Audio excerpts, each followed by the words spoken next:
네, 안녕하세요. 주식 읽어주는 남자 주공TV의 주식공무원입니다. 2019년 4월 29일 월요일 장전 투자 전략에 대해서 말씀드리도록 하겠습니다. 일단 미국 시장 살펴봐야 하는데요. 다우존스 산업지수가 지난주 금요일 0.31% 상승하면서 시장을 마감했고요. 대형주 중심의 S&P 500 지수 역시 0.47% 상승하면서 시장을 마감했습니다. 기술주 중심의 나스닥 지수 역시 0.34% 상승하면서 시장을 마감했는데요. S&P 500 지수와 나스닥 지수는 종가 기준으로 사상 최고치를 기록하면서 서프라이즈를 보였습니다.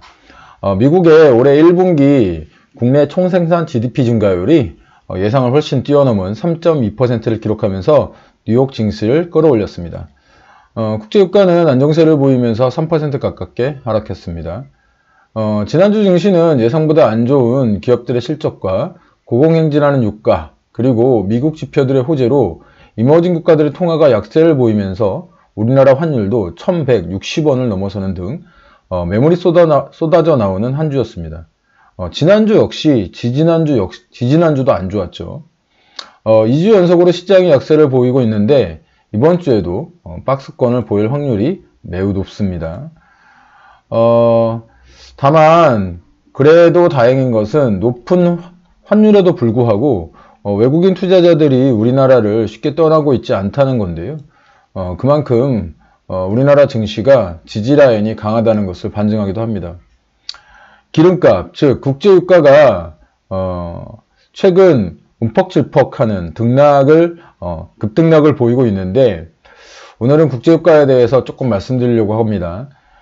국제유가는 수요와 공급에 의해서 결정이 되는데 최근 국제유가가 무지막지하게 오르고 사실은 무지막지하게 떨어지고 이러고 있습니다.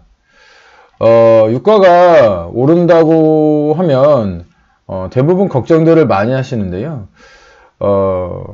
유가가 오른다고 해서 무조건 나쁜 것은 아닙니다. 이것은 그 상황에 따라 다른데요. 일단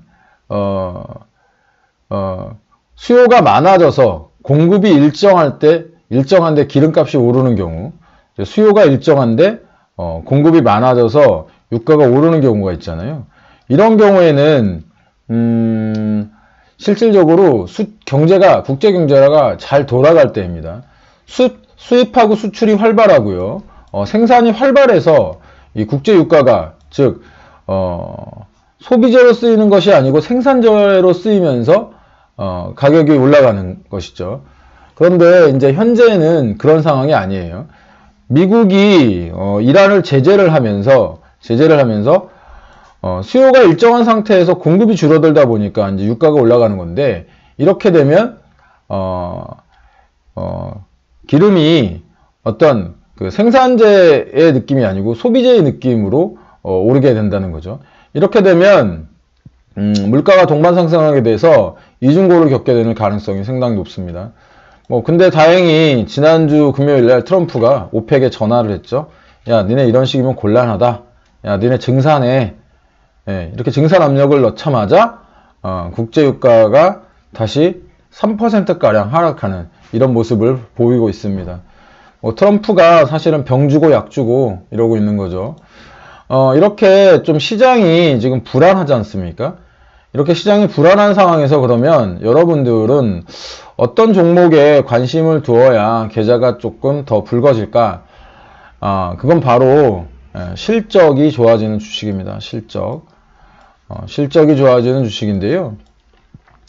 환율하고 국제유가 등 외부 변수가 이제 적은 사실은 이제 국내 소비주에 좀 관심을 가지시라 이런 말씀을 좀 드리고 싶습니다.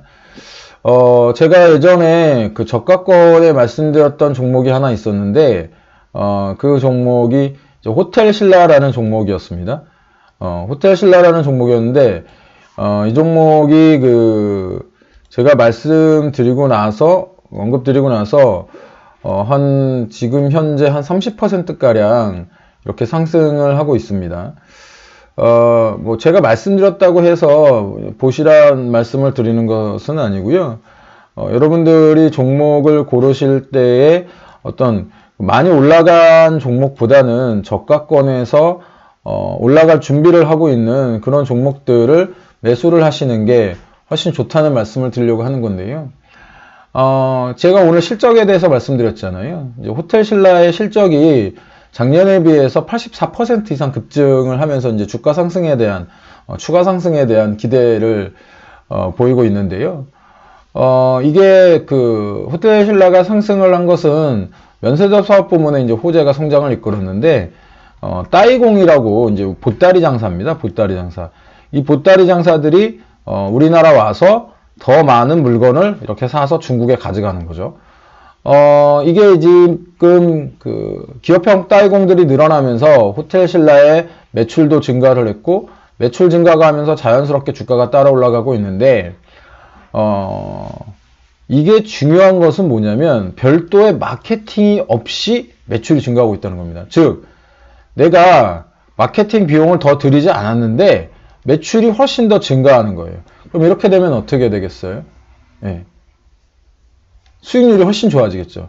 실질적으로 호텔신라의 ROE를 보면 2017년 말 3.8에서 ROE가 2018년 15.4로 약 한 4배, 5배 정도 증가한 그런 모습을 보이고 있는데, 이만큼 수익성 비율이 증가하고 있다는 것은 그만큼 기업의 실적 또 수익성이 좋아지고 있다는 것을 숫자로 보여주는 겁니다.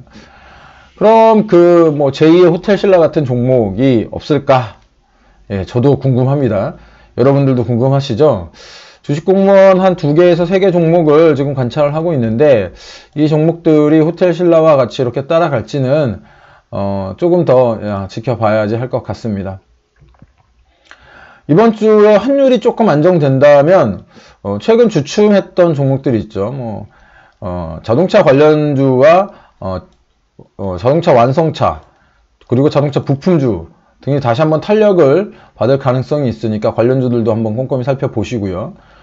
시장이 이렇게 별로 좋지 않다고 해서 여러분들 테마주 같이 한 방에 무엇을 바꿔보려고 하시는 시도를 하시는 분들이 계신데, 이럴 때일수록 센터링 관리 잘 하시라고 항상 말씀드리고요. 오늘은 국제유가의 가격 결정 요인하고 현재 시장에 관심을 둬야 할 종목군과 섹터에 대해서 좀 설명을 드렸습니다. 여러분의 댓글과 추천, 좀 더 좋은 글 쓸 수 있게 만드는 원동력이고요. 친구 추가, 알람 설정 등 해놓으시면 주식공무원 글 보다 쉽게 받아보실 수 있습니다. 유튜브에 주식공무원 치시면 주식공무원의 이전 투자 전략에 대해서도 살펴보실 수 있으니까 유튜브에 주식공무원 검색해 보시고요. 궁금하신 주제, 관심 있는 분야 댓글로 달아주시면 글을 쓰는데 참고로 삼겠습니다. 오늘 하루도 성공 투자하시고요. 객관적으로 시장을 바라보는 주식공무원과 함께 키워가세요. 지금까지 따박따박 수익률의 주식공무원이었습니다.